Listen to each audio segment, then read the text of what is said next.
Water is the softest and most yielding substance, yet nothing is better than water for overcoming the hard and rigid, because nothing can compete with it. Lao Tzu.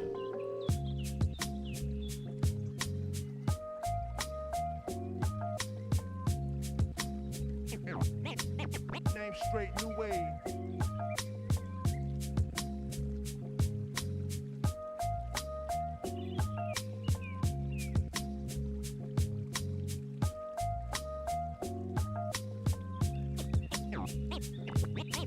Name straight, new wave.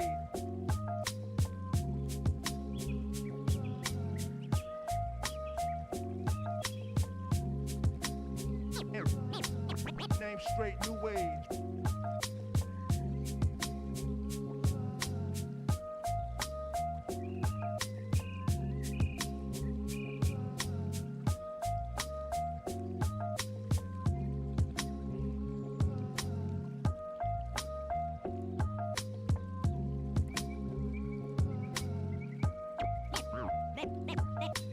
Name straight, new wave.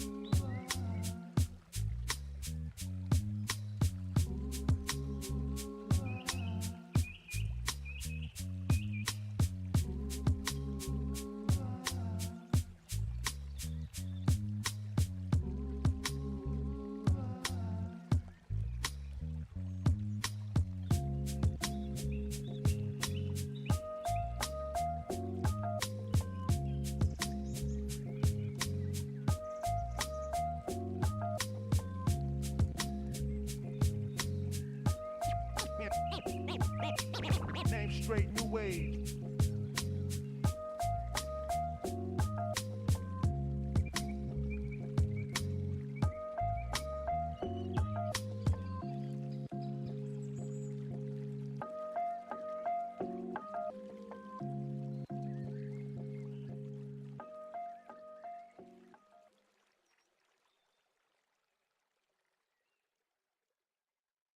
Feel my heart, it's beat tight. All my body's breathing, it's just you and me. Feel my heart, it's beat tight. All my body's breathing, it's just you and me. I'm so caught in this, we're so lost deep in it, can't stop. I'm forever the one you call. Let's free fall. I'm so caught in this, we're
Cash and the ticket is yours. Cash and the ticket is yours.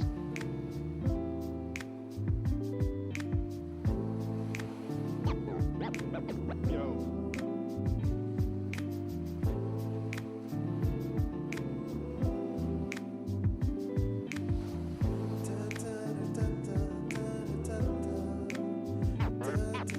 Cash and the ticket is yours.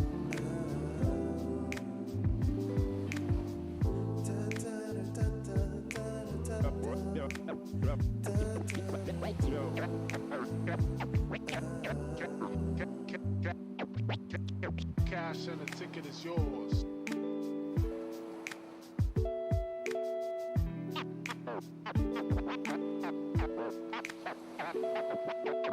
Cash and the ticket is yours.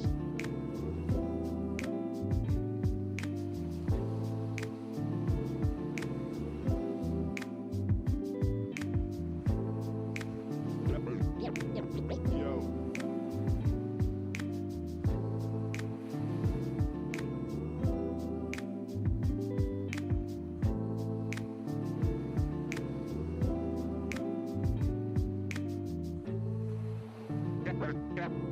Cash and the ticket is yours. Yours. Welcome back. It's a brand new season of CGL. This is just an absolute treat. These players are so damn good. The talent on these teams is undeniable. Everybody on every team right now is making plays. It's going to be an exciting start to the season, and it'll just get better from here on out. We're about to step to a whole new era of Overwatch esports. So much exciting action is happening here on CGL that you do not want to miss. Look who's starting it all off. It's Raven. No one necessarily figure out what is the right way to go just yet. What a nice roll through from Peyton. He's just gonna solidify everything within those. Does come back, and Arsario gets the mech, but I don't need a mech. I'll kill 4 anyway. This is just a highlight reel for Arsario right now. They're making a statement in the EU Masters here. This patch is still incredibly fresh. There's so much to learn, so much to change about the way we play the game. NKC, but the shatter is colossal. Let's get it going. Trades keep coming through. Lores, you're gonna be able to find these shots true. Idu on the overclock with 2. Here comes an Adelaide immediately into the back. Fine skills, slicing and dicing their way through 2-3. So back and forth. Do something.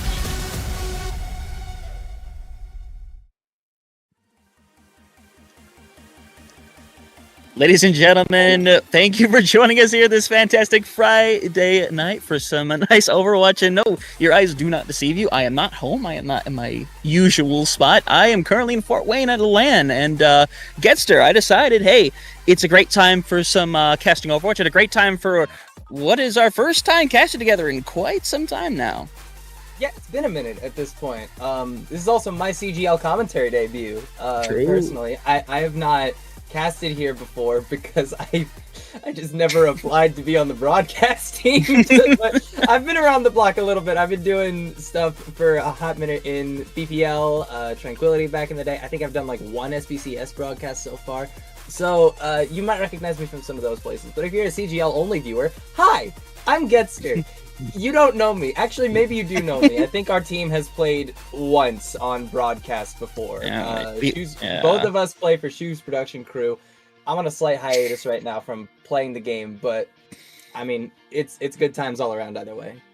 Yeah, it's been fantastic. And speaking of our team, we have gotten the chance to see both of these teams. One of them in person because we are in the NA Master Division. Void Ravens taking on Low Ground Main. And this is one of those extremely interesting games because these are two of the teams that I think are really towards the top here. And obviously by the standings wise, Low Ground Main still hasn't lost a game. Void Ravens have only lost 1 game. So both these teams have kind of shown that they have dominance. And honestly, with the way things have been as well, Low Ground Main still had one of the toughest strengths of schedule getting to this point. So right now, they're looking poised to stay towards that top spot. And Void Ravens, they might be the last team with a chance to actually take them down. Listen, all I'm saying is low ground main, they beat Shoes Production Crew, a powerhouse in this division, very early on. Their superstar Tracer player, Getzer, could do nothing against them. But, you know, it was a close series nonetheless. No, it wasn't. No, it wasn't. It wasn't at all. Close. It was definitely, we won like a fight or two, don't worry, we're fine. Yeah, we won at least a fight, yeah. But, yeah, for sure, I'm excited to see this one, because I think this is pretty indicative of how the rest of Masters is going to go, particularly going into playoffs in a little bit here. Because, as you say, I think Void Ravens are one of the last teams in this division that can realistically give low ground main a threat. And, yeah, I mean, this is probably going to be a matchup we see in playoffs as well, like, realistically speaking. So, this should be a good indicator for what the rest of Masters is going to look like here in Season 16. Yeah, 100% it should be. We thought maybe we'd see these teams in the midseason tournament, but they both didn't win the game that was required to get them there. It's the only time that low ground main has technically lost a game. But hey, either way, that's the mid-season territory. We're talking about regular season, and we got to figure out everything that's going on with this game because we have to have maps to figure out. We still have bands to figure out. We have to show both of these beautiful rosters as well. It's a lot to show off, Getster. And honestly, there should be a lot to show off. These are two phenomenal teams. They're two of the strongest in this division. And at the end of the day, this is a genuine coin flip game. Yeah, for sure. I think it's going to be fascinating. We're starting on Nepal, by the way, if you couldn't tell from the Nepal background that we've been looking at.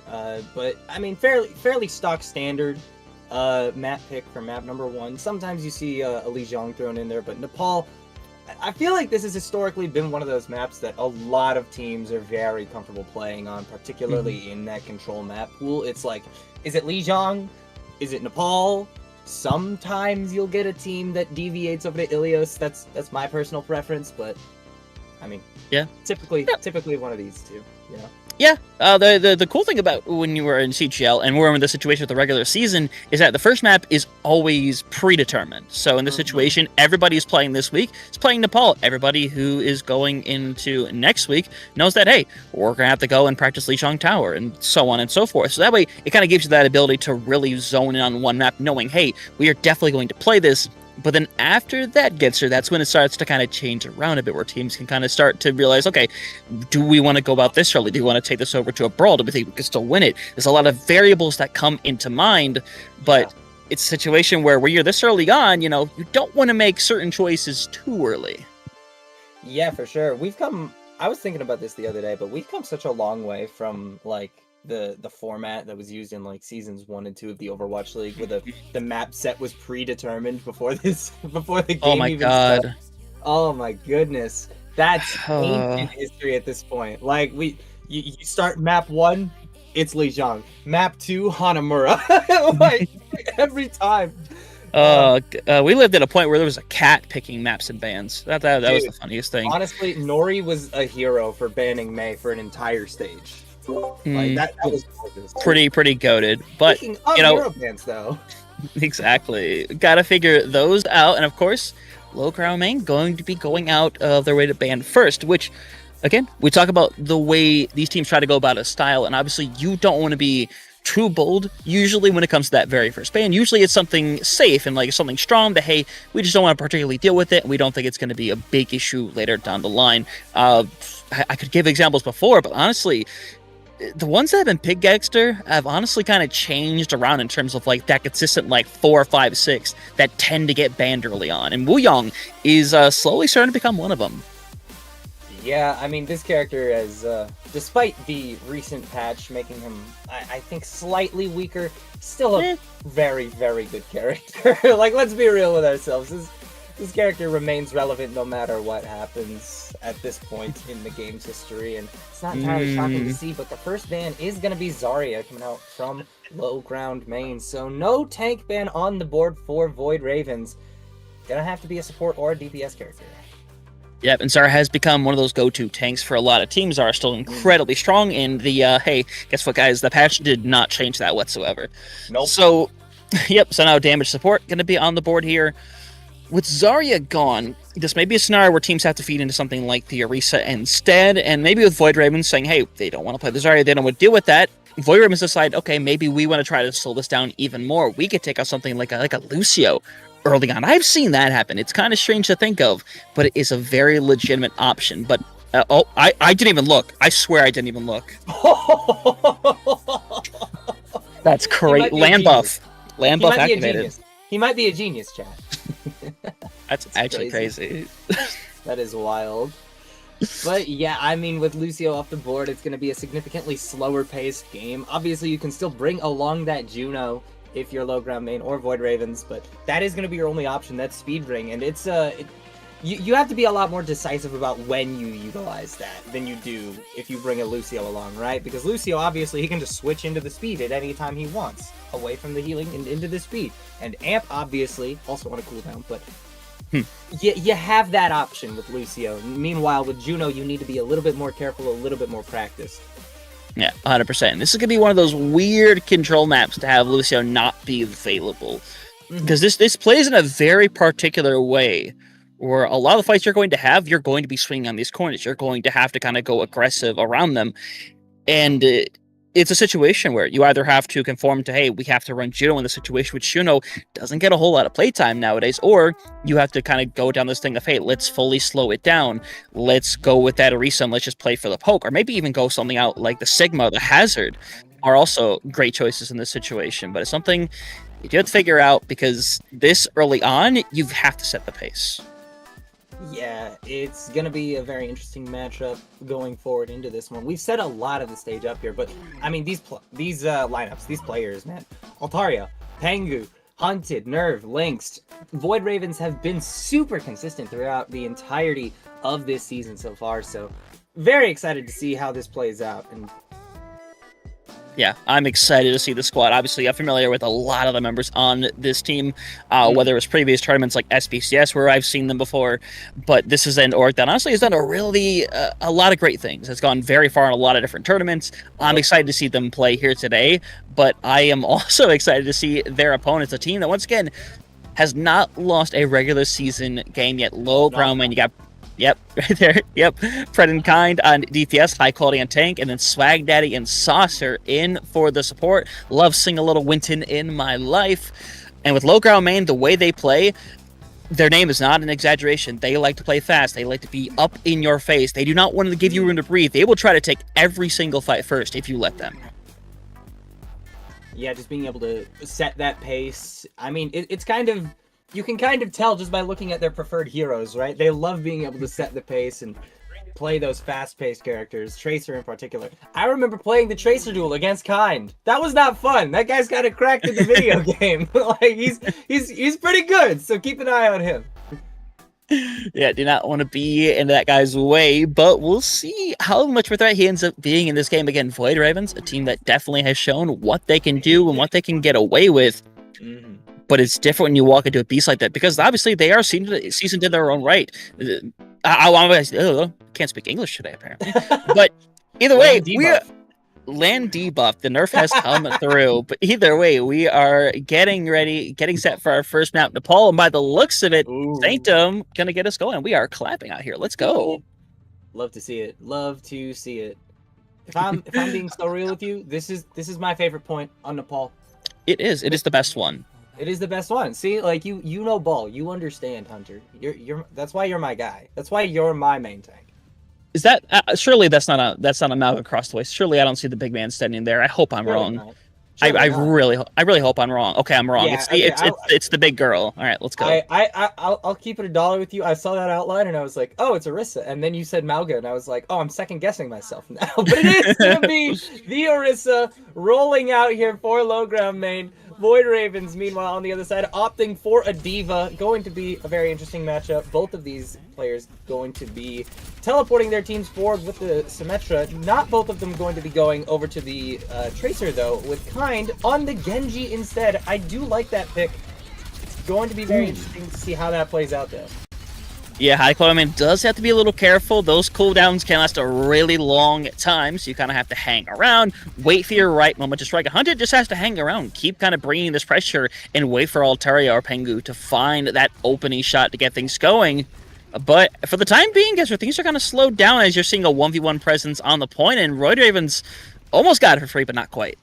I mean, the presence of both of these Cassidy players is just going to slow the pace of the game down to a crawl. The threat of those flashbangs on these, like, flank-heavy dive DPS traditionally is going to force them to have to play super far back and wait patiently. But eventually the first pick comes through. Pengui goes down early. Pred with a very nice shot from downtown. And that should just be enough to get low ground main the first capture. Yeah, you no longer have that off angle to really work with. Everyone's going to get forced out. There's nothing you can really do in that situation once your Tracer's gone. And hey, Cassie's the same way. And Fred, yeah, starting off really strong. And hey, by the way, as Pengi dies again, Saucer already has a nano in high quality already with the Terror Surge too. There's so many ultimates on the board already. I mean, this is impressive charge speed for the side of low ground main. Getting up to that nano, up to that Terra Surge, and that Tidal Blast, I think it's called. Off the top of my head, I cannot remember for sure, but yeah, low ground main, they are charging up very quickly. But, oh no! What a timing to use that Kitsune Rush. Gets hit with the nano boosted Cassidy flashbang, and that's, I mean, just swag points. Swag points. A little disrespectful with that, hitting out the Deadeye, but hey, 40% already on the board. They're looking great. They still, even after doing that, they're still going to have a blade. They're still going to have that tidal wave, but Link, they're in a good position, Void Ravens, to go in here, and you could get away with using this Deadeye, and honestly forcing out, I think, both these ultimates from low ground main, and it can make your next fight easier, but the question is, you got to do it now, because this has got to be a fast fight. Very quick and aggressive push onto the Wuyong here, but not going to find anything immediately. 2-for-2 trade, though. Very equal fight as it stands. Definitely still a chance for low ground main to turn this one around, especially since they're pulling the blade. Down goes Lynx, and they're going to be pushing directly onto the point regardless of that one. Eventually, this point will be flipped over in favor of Void Ravens, but that was a very close fight that really could have gone either way. Yeah, and Hunter had to stay back and hang around the point just to make sure they cap. Could have maybe finished off time, and instead he's going to go, I think, a little too aggro, honestly. He's going to have to drop bomb and pull the corner, and Deadeye is used just to make sure nobody chases. Now that's two. I do too, but that's two ultimates down, and now this is going to be a complete dry fight where Pengu has to get a blade online.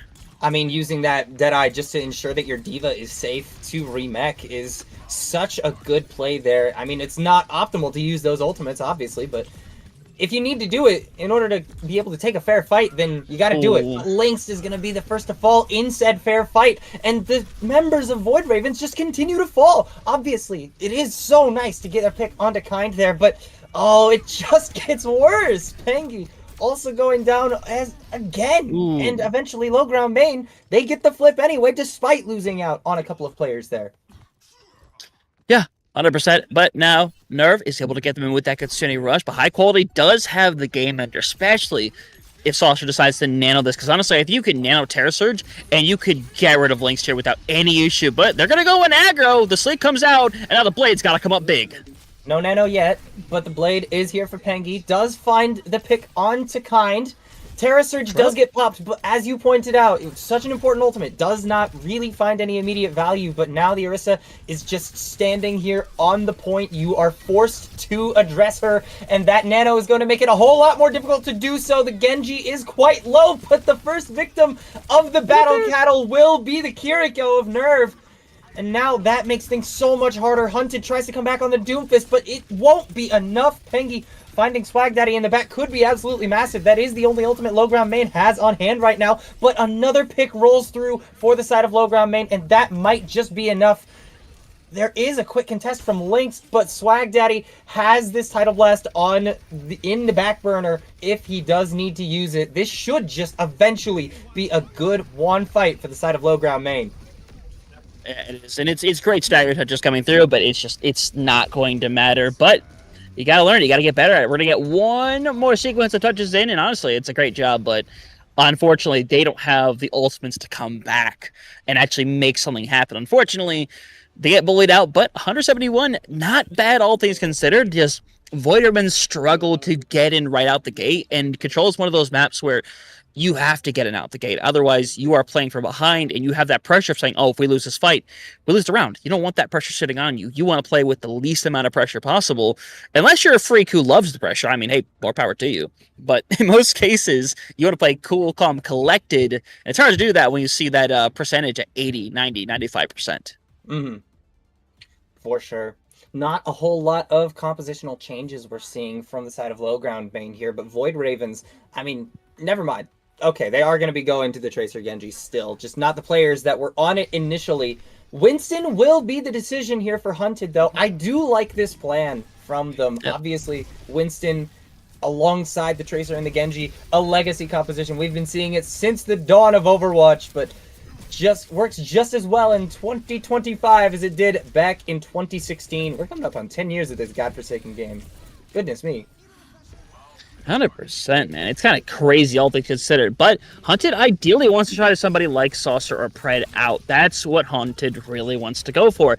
Now, it's not an easy thing to do since you know they're going to be playing in protection. And Pred decided, hey, Altaria, you don't exist. You're not in the game anymore. Bye-bye. And they have to surrender the point to get things going. And high quality, I think choosing the barrier, by the way, in the situation, it is a fantastic choice for the perk. I absolutely do think so, especially considering in the last round you're going up against the D.Va, which I think it's a little bit better against the D.Va than it is against this this Winston, which is partially why I think we saw the swap from Hunted in the first place. But it's it is a good choice of the perk here, and it does still get immense value, especially being able to block off that poke damage from the Kiriko knives in particular. Just those things will do a lot of damage out of nowhere, but Swag Daddy does get dove on here by the side of Void Ravens, and that should just be enough to win them the fight, especially if Hunted can get out, which he does. They do still need to be able to, convert on that. Find another pick off the back of the lack of sustain from Swag Daddy, but Pred finds Hunted just standing in this position. The Cassidy is so powerful, you've got to find a way to take him away from this. You do, and this fight doesn't even exist anymore. There's nothing you can do. You have to take out the reset, and now you're already at 60%. You're going to have to rush into this fight, and Logar Main has every ult available. Kind of gets the 1-for-1 trade, gets killed, but the pulse bomb gets the afterlife kill. I mean, I don't know what to say, man. It's crazy. From the grave! We'll take it. That's pretty awesome. But either way, 71% and building now for the side of low ground main. They have not given up this point yet, and it looks like they will remain not giving it up. Nerve going down is so massive. They do get a nice little trade here, but it's just not going to be enough. The nano onto high quality to keep the tank alive and present on the point. It will be enough. This should just be the round and the map for low ground main. Should not be a whole lot of other contests here. I don't think the Ana is going to get back in time. Yeah, Leon's trying to go around. It's not going to happen. It's the best choice you had, but unfortunately, the momentum gets completely stuffed. Low ground main going to make this a 1-0 game. And again, I talked about the way these guys want to play. They want to take that fight first every time. And if you were in the wrong position, they are going to take advantage of it. And I like the way they're playing this. Void Ravens clearly struggling out the gate here. And I think this may be a situation where they attempt to slow this game down a little bit, whether that's with the picks or whether that's with the bans. But I think they are in a good situation to realize, hey, these quick fights, not quite working out for this. Let's slow it down. Let's play a little more range. Let's make them have to play slow. Yeah, for sure. And I think that one of the big cruxes of that map, I mean, we saw the play of the game from him there, but I mean, Pred on that Cassidy, it felt like he wasn't missing shots throughout that map, right? Like, you put him on a position literally anywhere, and sometimes it feels like he doesn't even have to move because there's so much attention from Void Ravens in different parts of the map where he just gets to plink away at your backline or at your tank for free. And I mean, you've got to be able to put a little bit more pressure on that Cassidy there. That's such a powerful character just to leave be. You can't do that consistently. And I think one of the other big factors in that map was the fact that I think that low ground main was doing a really good job of shutting down Altaria in particular. There were a couple of really good plays from Altaria. Don't get me wrong here. But, I mean, just very generally speaking, they did not give that one player in particular a whole lot of room to breathe. No, they didn't. And we've seen this DPS duo from Void Ravens do a lot of great things. But again, they are getting pressured so hard, you can't really press. Pred, because Pred is pretty much hitting every shot, and Pred doesn't have to even go like super aggro either. They can sit back with their supports and make it difficult to the point where, okay, you have to try to burn into our tank. Well, now you're just feeding our supports ult charges, and now that Arisa's getting nano every 45 seconds, and there's nothing you can do about it. So yeah, it's a question of how they want to kind of change up this game, because there is a world where they decide to keep trying to play fast, and maybe it's all right, now let's get the Zarya in here. It's a lot easier to take care of the Orisa. We can play a little faster, especially with the fact that, again, Lucio wasn't in there either. So it's kind of a 50-50 shot as whether they're going to go super aggro or slow down the game. But honestly, I would give an opportunity to try to go full aggro now that you have the Zarya and Lucio. I think you don't have much to lose as the lights start to go out. Let's go. The negative side of not being at your home setup for a broadcast. I mean, you do seem it does seem like you guys are having a great time at LAN over there though. So I won't lie, I'm a little bit jealous. I'm here in my Seattle Mariners themed room while the Seattle Mariners, last I checked, were losing their current game. You hate to see it. But next map, according to the producer, I'm hearing in my ear, we're going to King's Row. Who's shocked? It is a classic. Everybody loves this map. For better or for worse, it's Scrim's Row, it's Officials Row, it's the King's Row. We're going to be going here, and with Zarya probably on the board, I fully expect to see that hero. Now, this is going to be some Zarya Lucio, so I'll throw in like a Cassidy and a Mei, add either maybe get the Lucio back in, and maybe add like a Wu Young, maybe go the classic Baptiste route as well. Kiriko's also good. But I named so many of these characters, and that means Void Ravens kind of have, or I should say, look, our main has to pick at the litter. So if I'm Void Ravens, maybe I'm thinking about the side of protection, because you could just simply ban the Orisa. That's a completely viable option. But maybe you want the Orisa to be available if your plan is to play Zarya. Or maybe it's like, hey, we don't like what Pred was doing. We want to just get rid of the Cassidy now, but Getster, that's why you have to be careful. Maybe you don't want to ban the Cassidy this early on. Maybe there's a map that Cassidy is going to be a lot stronger to deal with in King's Row. Oh yeah, for sure. It's going to be interesting, because I can 100% see one of those DPS getting banned, like that we saw so primarily on that previous map. It would not shock me in the slightest to see a Tracer ban already happening here. Tracer, a consistent problem, but Wu Young will be the first choice here. Not entirely surprising. I don't expect to see. I expect to see Wu Young banned twice at like varying points in this series. So yeah. I mean, we saw multiple times where people got saved because Wu Young hit that ult, and Void Ravens maybe could have turned the fight that way. Unfortunately, not able to. Now, Logar main, they get to go for the ban here, and I guess in this situation, you figure it goes down the route of DPS, because you could go and ban a tank here, but I think if they plan to go all out with Azar, obviously there's nothing you can do about it. You're not going to get rid of your own Orisa. It's a situation, it's like, hey, what do we not want to deal with? Which, honestly, there's not a lot of great options. It's kind of like, hey, what do we think is just going to run really good into this? Maybe you decide, hey, we just don't want to deal with something like a Reaper playing with the Zarya. Maybe you want to get rid of the Venture, because both those characters play really, really well with the Zarya.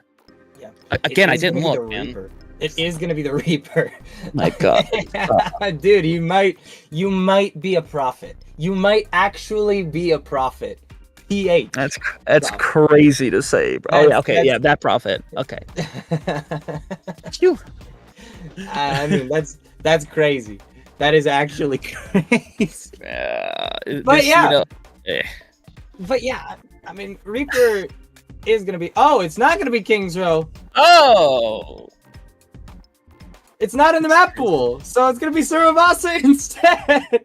Dude, I love it. I love the point that we're at in the game where even if King's Row isn't in the map pool, people will just default to saying, let's play King's Row. Oh, that's beautiful. That's so funny. Wonderful. I like Surabasa, and I gotta be honest, this is a slight tangent. I like Surabasa way more than I like New Jung City now. New Jung City, I think the redesign's terrible. Overwatch, I think you did a bad job with the redesign. I don't like it. I don't win games there anymore. I'm protesting for the old map to come back. But Surabasa, nah, chef's kiss. 9 out of 10 map. It's perfect. It's the best Flashpoint map. Not much competition, but it's the best one. I'll be real. I just like Flashpoint as a mode a lot. I think that all 3 Flashpoint maps are some of my favorites in the game.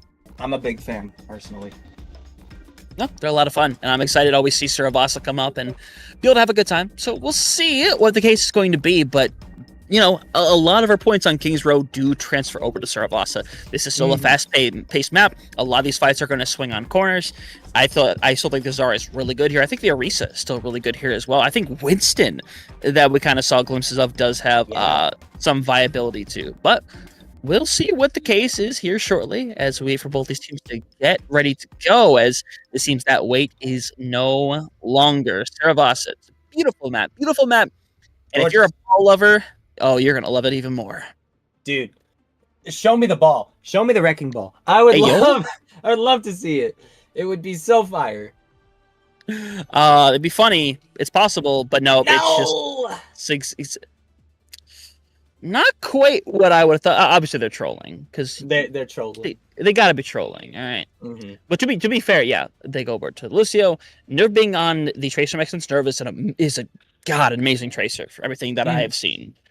Penguin over on the, obviously going to TP them out, but I guess if they're TPing out, they're almost going to have to go like either Sojourn or Venture, I guess. You would think, yeah. We will see what the final decision ends up being, but I think one of the more important and interesting choices here is Pred is playing Soldier 76. Legs has been spotted in the Big 25. This is kind of crazy. Not a Sojourn, but a Soldier.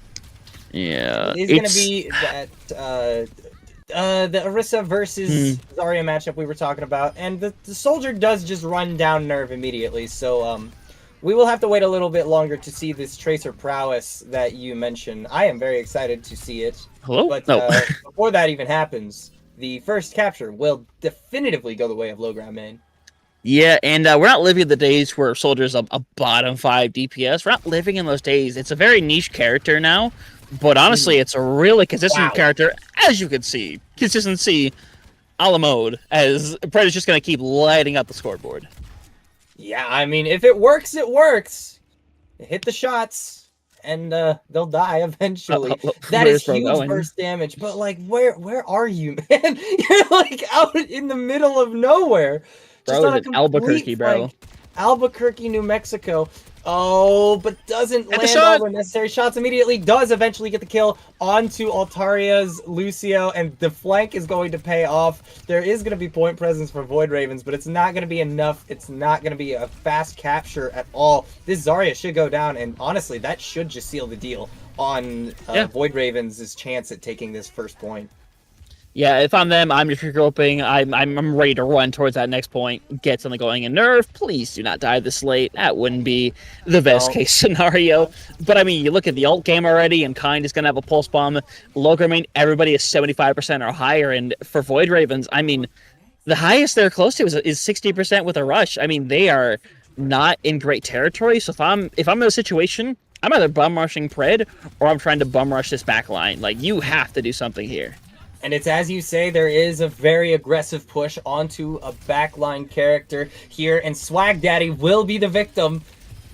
A successful dive will go through, but a trade onto the Genji, it's just not going to be enough. Despite getting the Kiriko out of the equation, you still lose out on the Genji. You still lose out on the Zarya, and you just don't have the point presence required without those two heroes to contest this first capture from happening, especially not with the tactical visor being popped. Not going to find any damage, but it keeps everybody away. Yeah, and they still have plenty of ults to use. In fact, they didn't use any ults during that initial exchange for the point here, so they didn't need to do that. And now, Void Ravens are struggling more and more and more. Hunted is now in there. Could be killable. Pulse Bomb comes out, gets a good old whopping nothing thanks to a nice little cleanse, but Hunted still gets separated from the heal, so he's able to give themselves a chance in this fight, as Pred is going to just clean house and Kind. Oh my goodness. Having a day, man. Yeah, I mean, this is exactly what I remember happening to me personally with playing against low ground main a couple weeks ago. That was a rough Tracer duel for me to have to try to play. This guy is absolutely cracked out of his mind, and we're seeing that right now. Another aggressive push here from the side of Void Ravens. They do manage to take Pred out of the picture, and a nice railgun onto Kind punishes an over-aggressive push, I would almost say. So surely they should be able to get the capture off of this. They have to go aggro on it. They have to just run it down. Let him use Terror Surge. Go ahead, use it. Use it. Go ahead. Go ahead, high Why not? quality. Why I not? mean, you have He's not gonna do it. All right, good. And now Void Ravens are in they're in good position. They have all 5 ultimates around the corner. They have the beat trade ready to sit by. They have answers for high qualities, Terror Surge. They have the tools here. They just need to not go into this fight and pop 4 or 5 just to win it. That, in my opinion, would not be wrong. Yep. Land party, let's go. It's a little bit land party. W man. Go ahead, you got Going forward into this next fight, though, they do spot out high quality being very low HP, but I mean, it's just the nature of Orisa. This character can get back up to full HP so quickly. Utilizing that Graviton Surge, they are able to get a pick onto Swag Daddy. The Kiriko cannot escape, but I mean, that's going to be just an easy little fight win. But they blow through 4 of their ultimates, and they have drained the timer on this one a lot. Granted, they're up to 70% now, but it's not looking amazing. Oh, but Kind going down late in the fight. That might be the key pick that they need to confirm this second flashpoint in their favor. Swag Daddy also going down, and I don't think they have a consistent touch at this point. I think Saucer has gotten onto the point. Maybe Kind or Pred there as well, but with Kind taking Nerve out of the picture, there's a very solid chance that they might actually be able to take this retake. What are you doing, Pred? 2 kills, but another 2 going back in the opposite direction. Altaria and Hunted managing to find their counterparts on the other side of the server. Ooh. And Altaria with a pick onto the other Lucio and Saucer. So it will eventually be a 1 fight for Void Ravens, but that was way too close. That was really close right there. So doing a nice little mouse toss here. That's kind of cool. But it's a really good fight. It's a very clutch situation for Void Ravens. They have to expend a lot for it, but honestly, that's fine. You've got both big ultimates out of low ground main. You go into this with the double Kitsune, so this fight's very 50-50 in this situation. You just don't want Pred to get that visor and just kind of take the off angle. That's not what you want to let happen, Getzer. And honestly, if this fight keeps taking, well, never mind, it's going to take a faster pace right now. Oh. Those right clicks burning through high quality. Oh yeah, a whole lot of damage done in that instance, and I like the use of the Suzu there just to force that Tracer out, but it's not going to end up mattering that much. Pred manages to find 3 picks in this fight off the back of the Kitsune Rush. I mean, you pair the Kitsune Rush with the Tactical Visor, and it is a shredding tool, but you got to remember that you don't need a Tac Visor to hit those shots. That fire rate will still be extremely dangerous just with that Kiriko ultimate, no matter how you slice it. Exactly. Now Kind's got a nice little pulse bomb sitting by, has honestly choices galore. Just gotta make sure Link doesn't hit that cleanse on it, as Kind doesn't want to have to use that recall, wants to kind of hang around, wait for the right moment, trying to go around, and here comes that visor coming through. Got rid of one, Terror Surge out there, and Hunted is in a rock and a hard place. Yeah, there were not a whole lot of options for Hunted in that instance. It was die to the Orisa or die to the soldier, and I mean, eventually you gotta go down somehow. But you've respawned, Void Ravens. You now have 4 ultimates. This seems like a very similar situation to the last time we had a fight like this. A lot of ultimates available for the side of the Ravens, but I mean, they expend them, and not a whole lot of value comes from it. The sound barrier gets popped on both sides, and I mean, the one from Void Ravens isn't enough to save the life of Lynx, of Hunted, of Pengui. It's going to be another definitive Flashpoint win for low ground main. I love High Quality's way of playing with this Zarya. Or I should say playing against it. And you know what that method is? It is, I don't care that you exist. You do not exist to me. I am going to ignore you for as long as humanly possible. And now Hunter decides this isn't working. Going to go over to the Sigma, which I like that choice a little more.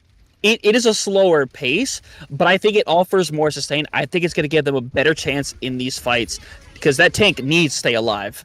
Yeah, for sure. Unfortunately, it's not going to be easy to keep people alive in the midst of that Kitsune Rush, especially with Altaria going down so early in the fight before the Flashpoint even unlocks. I mean, you would think that low ground main is composed of fairy types the way this Altaria has been just not very effective this map. It's just... It's been a slaughter, and low ground main once again taking first control of the Flashpoint. They are 4 for 4 in first fight wins on these Flashpoints. If I'm Ravens, I am frustrated by the amount of times Pred should have died in a fight and just simply did not. And now you got to go into here, and you don't know if the moment they don't have ults yet, but they're about to have another Terra Surge online, and Hunted is not in a position to be able to get away from it like last time. So they go in, Terra Surge is at the ready, pulls in a bunch of bodies, Penguin in a weird situation, kind of able to finish off as well. And now you have a Visor in there just for show at this point as we're getting towards that 50-60% marker, and Hunted dies, and now Pulse Bomb's out. That's the only ult now expended. It's gone. And that's such an unfortunate fight to be losing the way you did for Void Ravens. You popped everything in an attempt to kill high quality in the midst of that fight, but just manages to stay alive. This Orisa character, so good at just sustaining herself for longer than you would ever think possible. And now 90% in building, Void Ravens don't really have a lot of tools to work with here. They have a Flux, but that's just about it. They need to get on point, but they don't! The map goes the way of low ground main once again. I love the attempt to just force the point, force the contest, force overtime, but they just can't get there in time. They can't get the Flux in time. They can't get anything going throughout that entire round here. And Pred, he's thinking more about Valve games than he is about the series at hand. God, and it's insane. You saw Nerve try going for that touch, but you could see it up in that health bar. As soon as that recall come through, it was pretty much game over in terms of trying to get that touch going through. And unfortunately, that's what happens in those scenarios. Like, hey, you're the one person that we know can touch, and then when that doesn't work through, sometimes you're not ready to get to that point in time. But to be fair, I don't think they could have regardless. Between the Sigma, between the Lucio, I don't think it was going to happen. But either way, the one thing we say is that Void Ravens, we see some more of that fight back from them. You look back at that second point, how they were able to take that one away. They delved more into that route of chaos. But now, this is where they have gone through, hey, we tried this Zara Lucio, we did it. Pred said, nope, you can't play that. You do not get to play this. And now, it's like, well, what do you even do in this situation? You could go over him towards the poke again and take that route, but it gives Pred the opportunity to just do that soldier thing again and be punished potentially even less. Or you decide, hey, we're gonna fall on the sword. We are going to die on this hill and try to make this brawl happen and try to take away something that we feel is making it much more difficult to deal with. It's gonna be not easy from here on out for Void Ravens. I mean, I always bring up this fact, but when you are in an O2 situation and in a format like the one we have today, unlike in 2018 or something like that, where a loser of the map picks the next one. At this point, you need to win this next map, that's your choice, but from that point onward, you do not get a say in where you go. Like, low ground main will just be choosing the battleground for the remainder, assuming you win this third map. So, they're going to be going to places that are significantly more comfortable for them, and Void Ravens have already shown that, I mean, they can put up a fight on some of these points, for sure, but they haven't been able to take any, like, super decisive engagements throughout the either map that we've seen so far, really. I mean, there was the second point on Saravasa there that you were mentioning, where I think they did a really good job of just dragging out the one super extended fight to win themselves that second point, but I mean, every other fight was just super high tempo and aggression from low ground main. Yeah, 100%. And now, at this stage, the thing that comes to mind for me is to try to force something maybe more in the territories of Brawl, which, not Brawl, I should say Dive, which, yes, high quality, is great at Winston. Pred still has the opportunity, but again, it's the one thing you haven't tried. I think Void Ravens have the consistency, and if they don't have to worry so heavily about situations you normally would in a Brawl situation, you would go that route. But in this situation, it's kind of weird how you want to describe this map, but we're going over to push, specifically going over to New Queen Street, which, to be fair, not the push map we tend to see chosen by a lot of different teams here, but it is a unique map in its own way. And I think Void Ravens could have some strengths to play to here, but low ground main, as they are, if these bans don't go a particular way, they have zero reason to change up what they just ran on Saravasa. I don't think they do at all. I mean, it was working out for them pretty well, basically the entire time. So, do you expect to see the Orisa ban here? That's my major question for you, Hunter. I don't think high quality is the person you want to be forcing a ban out. You could, and you could get rid of that Orisa and say, all right, we'll just go about it from there, because what's left in the pool especially if you're going to something like Hybrid or Escort, you have a wonderful route to be able to say, hey, there's no map in here where it's like you have to run Brawl. In this situation, it's definitely going to go that way. We see some teams run things like the Wrecking Ball. That is a character that's honestly really good on a map like this. Don't think we'll actually see it, but you never know. But Void Ravens have the power in their hand on this ban. They've already gotten rid of Wu Young. Can't do it again. And it could be the Orisa, but I just feel like you're going to go for the support. I don't know who. I'm not going to guess again, but okay, they get rid of Orisa. Thank God. Yeah, I did kind of figure it was going to be the Orisa. It's not a huge shock to me. I think that I think you were pointing out how interesting it was on the first map that they were taking the shield perk for Orisa. Generally, I think that's the worst perk for Orisa, but in those particular matchups, I think it worked splendidly, especially on that Suravasa, because it just cuts off so many lines of sight. It does not allow for Void Ravens to play the way that they want to play in those maps. So, I will be interested to see what they end up doing here. The bans are through. It's going to be Orisa and Lucio gone once again. We're banning this guy a lot today. We do not like Lucio, apparently. We really hate Lucio. I don't know why, but we hate the Lucio. I mean, it is what it is at the end of the day. I understand. But this means, once again, we're going to go to potentially slower fights, which maybe Void Ravens kind of like that, especially with it being New Queen Tree, where it feels you can kind of go that route. As, again, taking a look at these amazing rosters, the way they've been playing, nobody wants to make any swap-ups here. I feel like this is the 5 that's going to get it done for both sides. And for low ground main, that certainly seems to start being the case here. They've been so consistent, they haven't given up too many fight losses. And Void Ravens, while they're kind of finding that ways to etch them in to get them going, what's been really difficult for them is getting those back-to-back fight wins. Yeah, the momentum has just been stifled from them so far. Every time you think that Void Ravens have taken an inch, they just get shoved back by 3. It's been really, really rough for them here, and I feel like Push is one of those modes that is very, very momentum heavy. So I want to see them roll out here and get that first fight win. If they can do that, then I feel very good about their chances for the remainder of the map. But I mean, it's so important. They've got to be able to take it in the first. They got to, yeah. And hey, we talk about that ball being viable here. Hunted could potentially be bringing it out. Let's go. Honestly, I would love it. And high quality over in the Zarya for the time being. Who knows if that sticks? And who knows if Swag Daddy is going to stay on the Mercy. Nope, go back to the Wu Young. That is the correct choice, as it's the ball versus the Zarya. And this is going to be strange. But Hunted has a great ability to get away with a lot, to get rid of people like Pred, like Saucer, like Swag Daddy, or at the very least force these cooldowns out. They're going to make it much more difficult to deal with.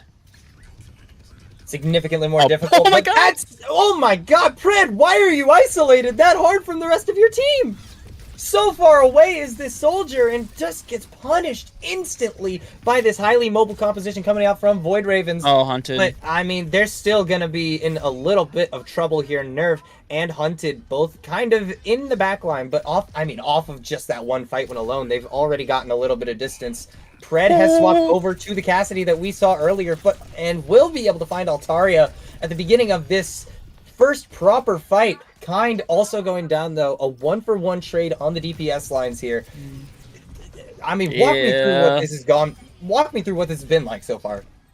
It's been chaotic, and that's what Void Ravens want, is for it to be chaotic. But once Low Army come back together, they be more consistent with their cooldowns, it's going to be really rough for Hunted to do pretty much anything in this situation. That's why you want to cause as much separation as possible. And that's why you see high quality is pretty much not letting like 75 of his teammates get out of their sight. Except for Pred. Pred could be anywhere Pred wants. Altaria does get revenge, gets the get back on that Cassidy, but I mean, you still got to be able to consistently take these fights. Ooh. And it's not easy to do when there's a high charge Zarya in the midst of the team. It's not an easy character to fight against as a low HP DPS. But eventually, 1-for-1 trade, Saucer does go down. Lynx as well, though. And the bot might start moving back towards the middle a little bit here. And that that's kind of what you need right now if you're Void Ravens, just to stifle the Wow. momentum. That's a nice attack right there from Hunted. Still needs to try to find a finish, but every time someone is in trouble, high There he is quality right there. is yeah, just there with the bubble. And Deadeye? just with the drive-by Deadeye, and it doesn't get anybody, unfortunately. But that point is wide open right now. But low ground main taking it back, and they have 4 ults right around the corner. But hey, Void Ravens, they do too. The slam is out, and that's going to be a whole lot of damage onto a lot of players. Kitsune Rush comes out, and that should be able to keep Pred alive. Manages to find a pick onto Altaria despite being 1 HP, and that's going to be even more players falling on the side of Void Ravens. They invested 2 of their support ultimates into that, both of their support ultimates, rather, and they still managed to not take the fight away off the back of a really well-placed Graviton Surge. I mean, it was beautiful. All things considered. And now, 3 minutes in, we're at a checkpoint already. Mines around the corner. But the problem is that there is... here's the aggression right here. Going in with that power drive. And mines are going to be thrown out. And high quality's in a really weird spot. But it doesn't matter when you have a Kiriko and 2 bubbles. It does nothing. Yeah, you're not going to go down to that. But Pred is going to go down to a pulse bomb. Altaria versus Pred has been one of the key matchups for this particular map so far. But, I mean... despite the fact that low ground main are losing members, they're still getting a little bit of distance past this initial checkpoint here. So they're feeling pretty all right about their progress as it stands, and they're still keeping high quality alive somehow. In the midst of all of this, Altaria gets punished for over-aggression, and high quality is still alive! Yeah, you can't let Azaria, of all things, get away with this. There's so many routes to where Azaria can stay alive so consistently as oh my god. Lane just gets tapped away, and now Pred is just kind of using the Deadeye off of cooldown, which, you know, is a choice, but if you're Pred, I guess you get that right. I mean, he's been charging these so effectively this entire series. Flashbang out, not quite going to connect onto Altaria here, so recall does get forced. But the Deadeye is here. Swag Daddy does go down, but Pred finding his mark anyway. Altaria still unable to get a whole lot of value out of this Tracer pick. I mean, and Kind still also putting so much pressure onto this Wrecking Ball. Tracer, obviously one of those heroes that makes Wrecking Ball's life so much harder, just being able to chase him around and tag him literally wherever he goes. And Void Ravens just don't seem to have an answer here. Pengui not shutting Kind down nearly as effectively as Pred is shutting down Altaria. Yeah, I mean, that's essentially how it's going down. And now you have, well, I was going to say 4 ults, now it's 3. Pred is dead. But you still have, honestly, you still have Grab Pulse. You could still win this fight if you wanted to. You just got to get the right place at the right time. And it's hard to because everybody's playing very separated if it's Void Ravens. But Pengi ends up going down. Kind is able to help bring them back into this. And as long as Swag Daddy stays alive, there's like no threat to high quality whatsoever. None at all. And eventually, the moment there is any threat, they are able to just walk out of here. No Lucio, doesn't matter. They have the walking distance they need anyway. Swag Daddy finding another pick onto the Tracer here. They've just, this entire team has done nothing but look at this nuisance, this thorn in their side, and say, nah, we don't need to deal with that. And just ignored it. Hunted, able to find a nice double kill, but this robot has not stopped moving in the direction of their spawn yet. Saucer finds Pengui! I don't get it, man. I do not get it. They do all that. They take all this time off the clock. Even when they finally lose the fight, they make it as close as humanly possible. And now they have 4 ults online. Pred halfway to another Deadeye. Hunted is 1 grab away from being turned into Shishimi. Unfortunately, 100 going to go up to the high ground. Mines ready. Going to cause separation. Nobody really in harm's way for the moment, as they're going to rush to give high quality literally everything to work with. Swag Daddy does eventually go down. They do not have the immediate reaction speeds to save him from that slam.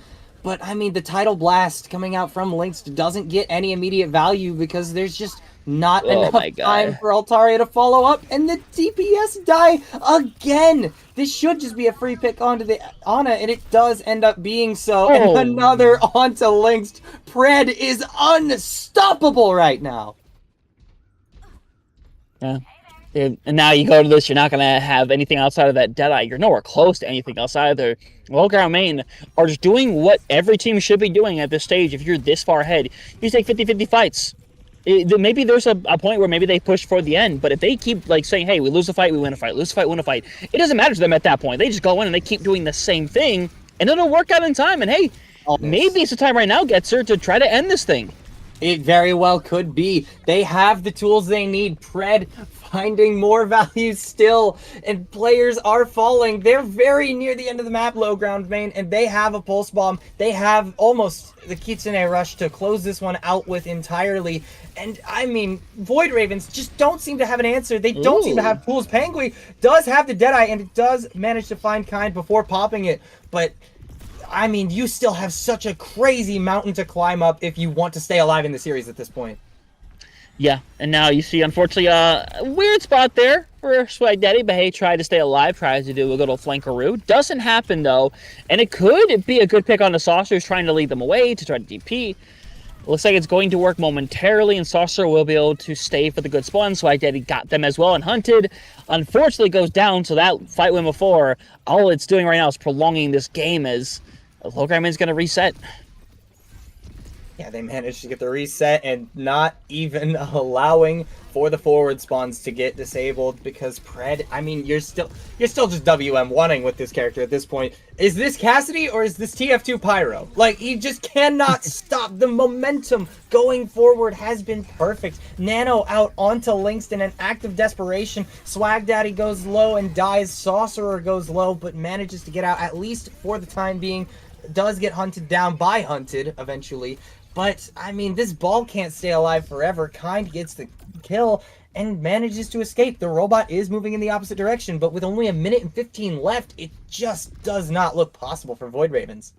It looks impossible, but you never know. I've seen some amazing comebacks come into play on maps like these, Push specifically. And now Pulse Bomb thrown out. Gotta get Diddly Squad, unfortunately. Does force a lot of cooldowns, but Altaria can't exactly take advantage of it, and now, unfortunately, Hunted can only just go and try to take attention as Pred is down, but unfortunately, High Quality can burn through anything. I mean, it's just been a slaughter so far. This Zarya I don't think this Zarya has died very many times at all, if at all. This charge has just never gone down a significant amount, and the bubbles have always been on point. Eventually, Nerve does find a pick onto Kind, and that is a very big momentum setter, but with only 30 seconds left, you're still losing out on Hunted and Nerve. This is bad news for Void Ravens. Yeah, you're still losing person after person. On top of that, and with 15 seconds left, Altaria has to live for a touch. Is going to get out of harm's way just barely, but at this point, a touch might not be an exaggeration, Getzer. They're going to have it. Lynx, the only ultimate online, the tidal wave has to be absolutely massive.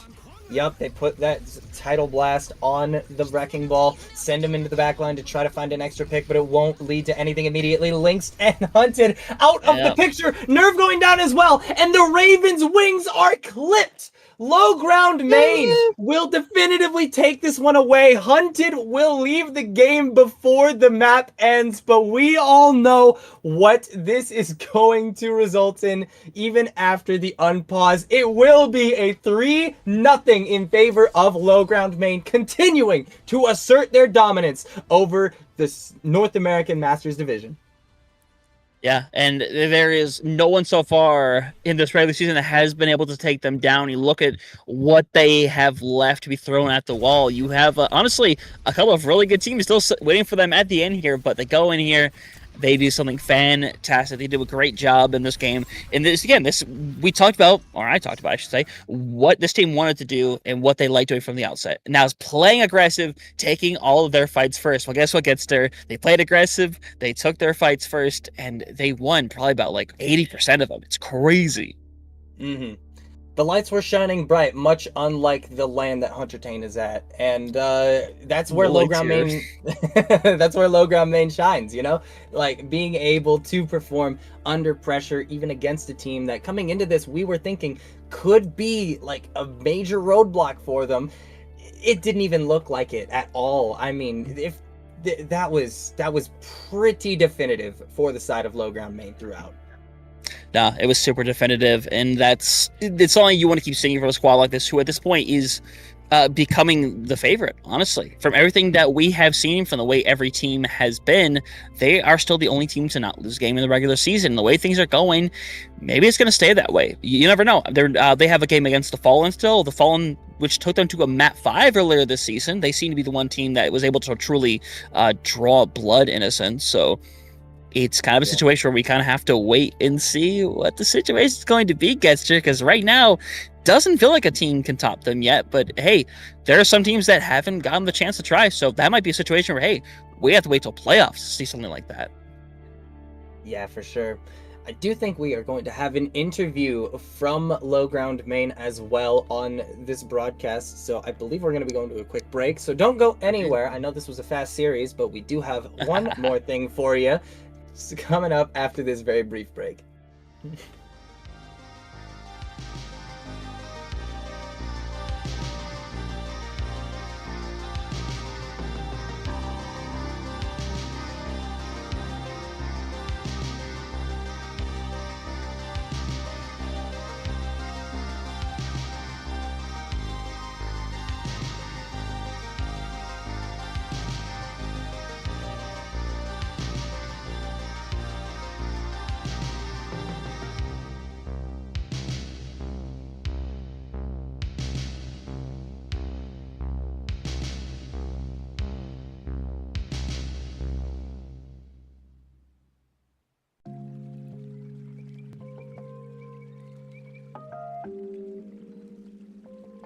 Water is the softest and most yielding substance, yet nothing is better than water for overcoming the hard and rigid, because nothing can compete with it.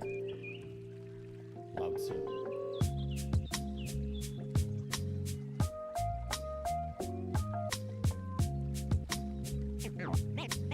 Name straight, new wave.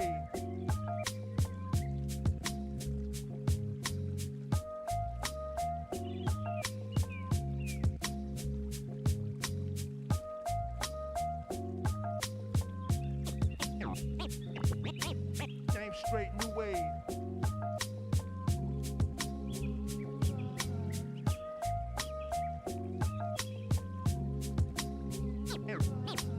Name straight, new wave.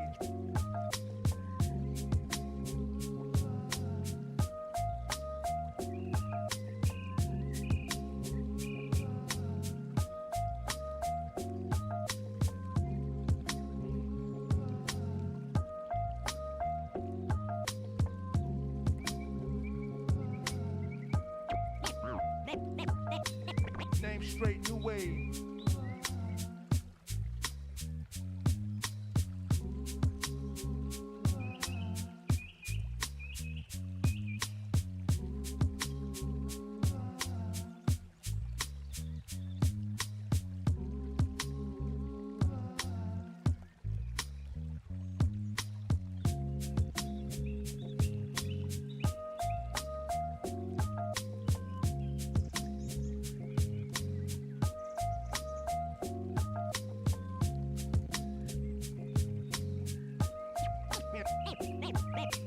Name straight, new wave.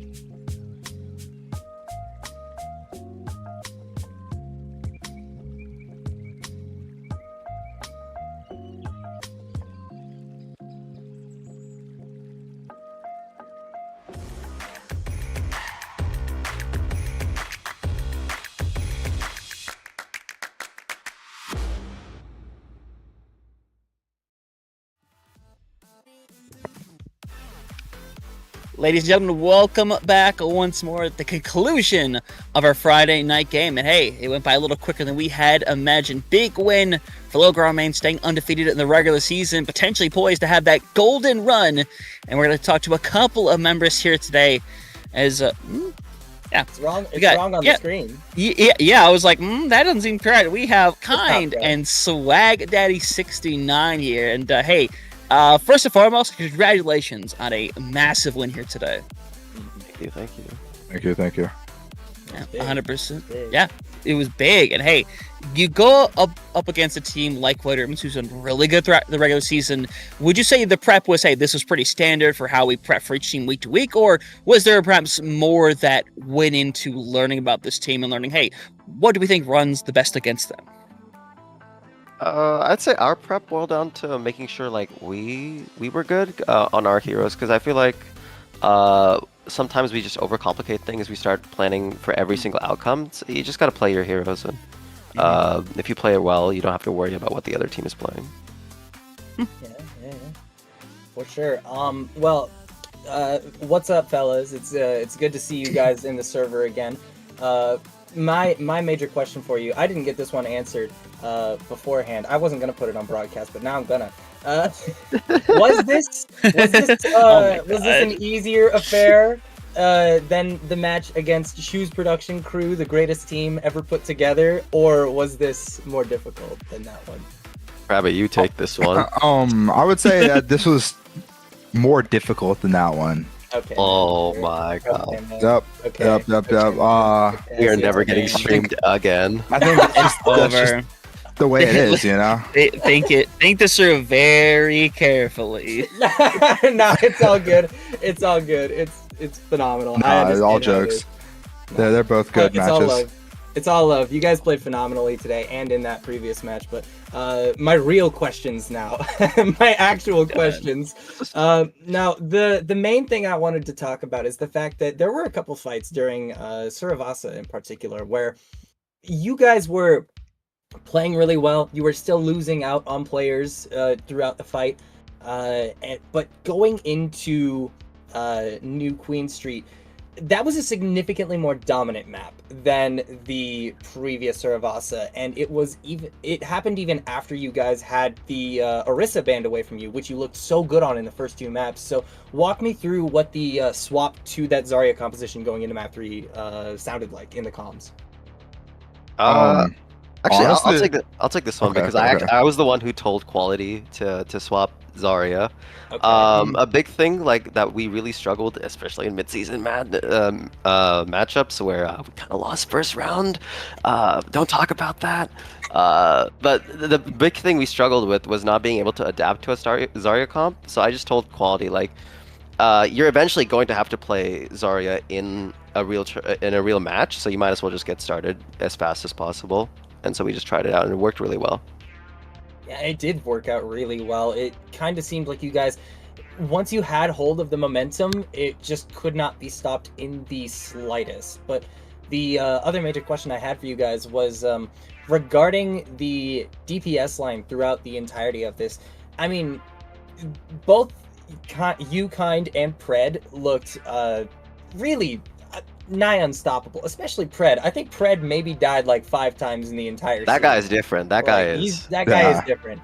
But he also he's chirping a little bit in the immediate aftermath of the maps in the match chat. He's like, anybody play Dota? Anybody play Deadlock? You know. So my big question is like, it seems like a very friendly environment on the team. So are you guys like scrimming very much? Are you guys taking this super seriously, or are you guys just like really having fun with this one? You take this one, Krabby. Yeah, so at the beginning we were taking it pretty seriously. Like we were pretty locked in, and since mid-season, we've played together 1 time since mid-season. We're being completely honest here. Like since we got knocked out first round of that, like we had a team forfeit. We were supposed to play a CGL game, and then we just haven't really it was just like, hey, match tonight, by the way. So it's been a little bit more tame, but I think that's kind of good. I think we needed that. That's fair. It's definitely, I think also as a result of a lot of us got like super busy and our schedules just didn't line up. Because I'll be honest, Quality's really good at trying to get us to do our scheduling. That's my GOAT manager right there. Shout out. For sure. Shout out. But like you'll see the reactions for what days work for us, and there'll be like 3 people per day. I So see. it's just a disaster, but it's been fun. I'd say definitely the vibe's been very chill. Yeah. I'm happy to hear that. Yeah, fantastic. But obviously, there's still a little bit more left to go within the season. Obviously, at this point, definitely playoffs is, more than locked in for y'all at this stage of the game. So with that being the case, whether it is a team you've already faced, maybe a team you haven't gotten to face yet, who is a team that you are looking forward to facing eventually in that playoff? Bro, I will say this out loud. I do not care. Give me Iliad Poseidon. We cannot lose to them again, bro. That's I based. swear to God. No, he's real for that. Real. No, that's We real. need our get back. We got to spin the block we on them. need our get back so badly. I've been thinking about that match for literal weeks, bro. We got done so dirty right there, but we're ready now. We're just locked in. We understand it. You know. We understand it now. No, I respect it. I'm very excited to see that potential run back happen, for sure. Yeah, no, fantastic. But obviously, we want to let y'all be able to celebrate with the rest of your squad. But before we let y'all go, if there's anybody you want to shout out or just anything you want to say to the audience in general, we're going to go ahead and open up the floor. So go on ahead. That's my shout out. Shout out quality. For I'm shouting out my vigil. my second support, Saucer. That's my goat right there. It's my king. Saucer played so well today. That's my king. That's my king. He always does. Real. Like he is very consistent. Especially on like on New Queen Street. I felt like we all just entered like a flow state. I don't know. It looked like it. For sure, it did look like it. Like we had no business winning some fights, and we just like kept picking 2 for some reason. Really good. The Coronas are talking to me tonight for sure. This guy's 4 That's great. That's how you 4 do or it. 5 Coronas deep right now. I'll tell you that right now. That is a fact. That's awesome. That's a beautiful thing. I remember my coach telling me, "Hey guys, don't tell anybody I told you this, but maybe take a shot before you go into a game." Dude. And hey, I don't think I can remember the last time he played a game sober. Elliot Poseidon. It was Iliad Poseidon, actually. That's the only one.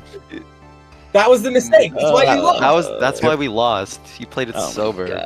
Krabby through we need to introduce you to our friend Joker, but we call him Mr. Modelo. Oh my god. Need the name change on the official CGL website now. I think so. I think you gotta get that going, Krabby. I'll lock in on it. It's been phenomenal. We thank you guys so much for coming on and doing the interview. Congratulations again for the win today, and best of luck moving forward with the rest of your matches this season. We're gonna let you go at this point. Celebrate with the team. Have a good day, you guys. Have a good one. Thank you. Of course. See you. All right. Beautiful. And with that, the two of us are done with our first broadcast together in a hot minute. I had a lot of fun with that, Hunter. That was pretty awesome. Yeah, that was not the closest game that I could have wished for with us, but hey, one of these days we're gonna get an absolute banger. It's gonna be great, but still, it's a good game for Low Ground Main. It kind of cements why they're in the #1 spot, and it kind of shows, hey, they still have that thing of, hey, we lost this team before back in the mid-season. We want to get them again, and we want to show, hey, we can beat you. Which, to be honest, if we get to that situation where whether it's top 8, top 4, they're going to have that first choice if they stay in that position, and I guarantee you they're going to go, hey, Iliad Poseidon, come to us. Choose production crew. No. We don't want any of that guy. We don't want those guys. But hey, Iliad, yeah, we take down the Iliad. But yeah, for sure.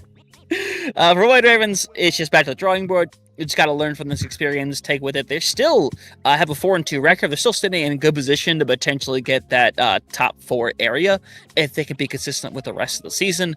And taking a very quick look at who they have left, because I know people have things to do, especially me, since I'm losing track of what's going on around here. They have Vesuvius and Shoes Production Crew, so they should be able to get a win from there at least. No, I think Shoes Production Crew can do it. I think they can do it. I think they can take the win. That's some line of thinking. I'll tell you that much. But either way, with that being the case, we're gonna end this one here tonight. So, of course, thank y'all for coming out, watching a fantastic game with a fantastic caster, a fantastic little producer, a fantastic observer, a fantastic everybody helping put on something fantastic here. And obviously, we're trying to cover whatever games, as many games as we can throughout the regular season. And obviously, playoffs will be quite the debacle.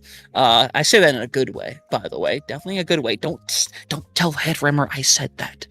But meanwhile, Headrammer is literally our producer. Nah, he can't. He definitely can't hear me. Definitely can't say a word. He can't hear what I'm saying. No. But with that all being said, we've had some fun, and we're going to continue having some fun, but it's going to be off stream. So have yourselves a fantastic night, and we'll see you tomorrow for some more CGL action.